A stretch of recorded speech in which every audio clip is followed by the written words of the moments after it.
ZDoggMD, TechCrunch TV, Cyan, Bannister, and me. To all you tech VCs, I'll wipe you like VCs. I've been programming in logo since I was 3 on my Apple IIe. But I took a vow of poverty, so I became an MD. Your entrepreneurs got more gold than Fort Knox. Have a man serving to iron your socks. Put bagels up on your locks. And get your healthcare from concierge docs. Still you don't know the difference between a cold and chicken pox. So check it out though, yo. Listen to the ZDoggMD, a gangster with a degree in medical pathology. My goal's to entertain, make you use your brain to explain why the rain in Spain falls mainly on the plain. So here's a topic of interest to you folk. Most think that it's a joke, but it'll make your booty smoke. Like the debate between iPhone and Droid. No fiber on your plate means you own some hemorrhoids. These little gremlins are engorged veins that get inflamed and cause itching and real pain. They can also bleed like stink. So if your TP's pink, put down your drink and start to think about what's causing them and how to start pausing them. Let's start with your meals and talk about the flaws in them. A low fiber diet means you're straining on the pot. So what you got is increased pressure on your roids. Your day is shot. Heavy lifting, lots of sitting makes them worse. A curse that diet behavior may reverse. Fruits, vegetables, and lots of H2O. Reduce the pressure down there, improve the fecal flow. To learn more, go to ZDoggMD.com. My blog's the bomb. Word to your mom.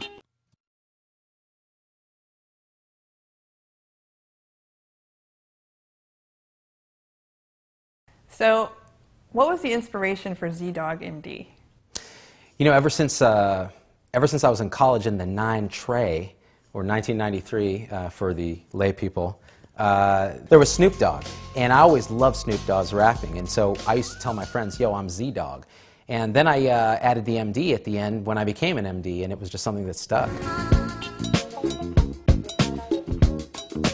You know, my inspiration for it really came from my friend Tony Hsieh, who's the CEO of Zappos.com, and he's just a fantastic guy, and my wife and I have known him for years, and we sort of stayed with him over Thanksgiving last year, and he was in the process of writing his book, Delivering Happiness, and I actually read an early manuscript, and it just opened my eyes to, you know, what it means to be happy in life and in work and in everything, in relationships. And Tony would ask me, hey, you know, are you happy doing what you're doing? And you know, what I do is I'm a hospitalist, so I'm an internal medicine doctor that specializes only in inpatient hospital care.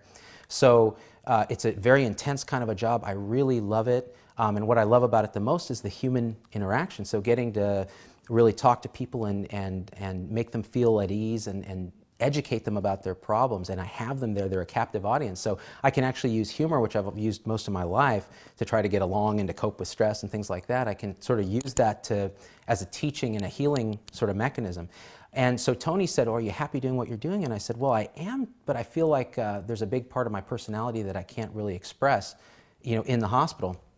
And he said, well, what if you ideally had your way, what would you do? And I said, I'd be doing stand-up comedy, you know, on something like YouTube, and it would have a medical angle, and I'd be educating and doing my thing. And he said, why don't you do that?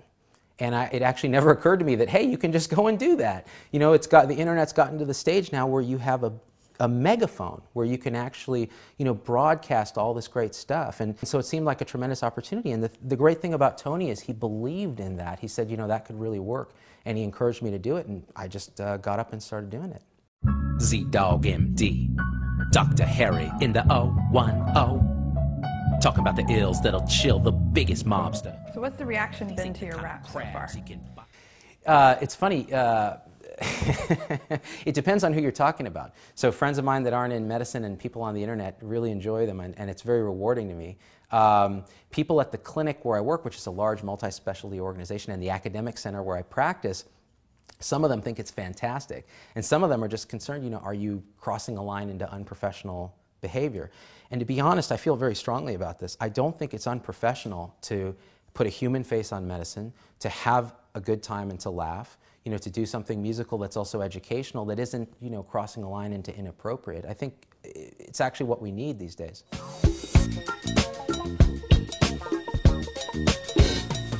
So what do you think of internet patients? You know, those patients that do all the research before they come to see you, and they're like, well, according to 57 results on Google, this is what I have. Oh, you're giving me chest pain. Just, you know, I think there's a lot of docs out there who, when they hear about those patients, or they hear they're coming to the clinic, or we see them in the hospital, people freeze up in panic because they know it's just going to take forever to try to sort through this. And I think, honestly, my feelings are a little mixed, because I think it's so fantastic that patients are empowered to do their own research and to come educated. But here's where the problem lies, and that is that the internet doesn't have a filter. It doesn't have a little widget that you can put on Facebook that has 4 years of medical training plus residency that can filter and parse this information and clear it up for you and put it in context. So people come in terrified, and I've seen this, and there's some patients that I'm afraid to even tell things to because I know they're going to Google that word and they're going to panic. So it's a mixed blessing. In some ways, it's great to have these educated folks, and in another way, it just means that much more work for the physician to try to parse all this disparate data that they've gotten that has no place in the context of what the patient is actually experiencing. And actually, to some extent, I feel like that's something I can contribute through these, these videos. There's an educational component that's the driving undercurrent, and if we can sort of provide, like I noticed, we did a wrap on ulcers and how ibuprofen, Aleve, naproxen, these kind of non-steroidal anti-inflammatories can cause ulcer disease. And in medicine, we get blinded to the fact that everyone just doesn't know this stuff because we're around doctors all the time.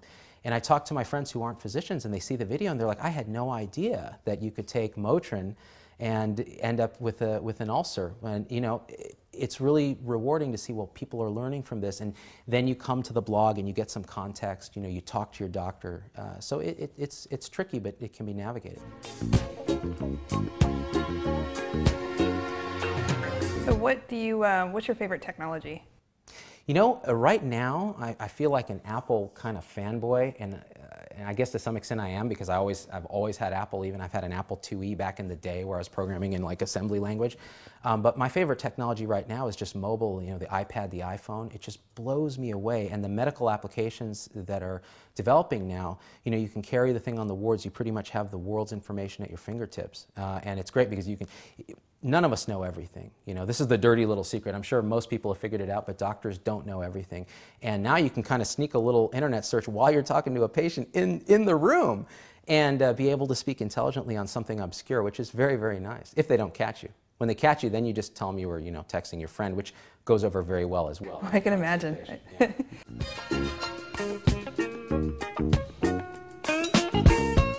The way I went into medicine, it was sort of a path of least resistance to some degree. I was good at science, I loved people, so it all worked into that. But if I were to do what I really loved, I'd be doing this with medicine wrapped around it. And so you can ask my wife, I'm so much happier even just doing this for no money right now, and putting myself out there and getting the feedback that I get, either negative or positive. It's something that I love to do. And so you can't overestimate the importance to your personal happiness of doing what you love to do. And it's not work if you love to do it. You'll stay up till any hour and do it. And I think a lot of people have found that and a lot of people haven't. And particularly in medicine, there's a culture of unhappiness and bitterness. Some of the least happy people you'll ever find are in medicine. And I think it's because they feel that their job is so busy they don't have time to do these other things. But the great thing about medicine is you can find your niche and you can actually do almost anything within it. And that's what I think is great about it. Boom. ZDoggMD and Cyan Bannister. Yo, I got one glove like Michael Jackson, but it's made of latex and it's your prostate I'm waxing. ZDoggMD coming to educate the masses. I'm putting this thing straight up multiple asses. It's how I roll. I'm not getting...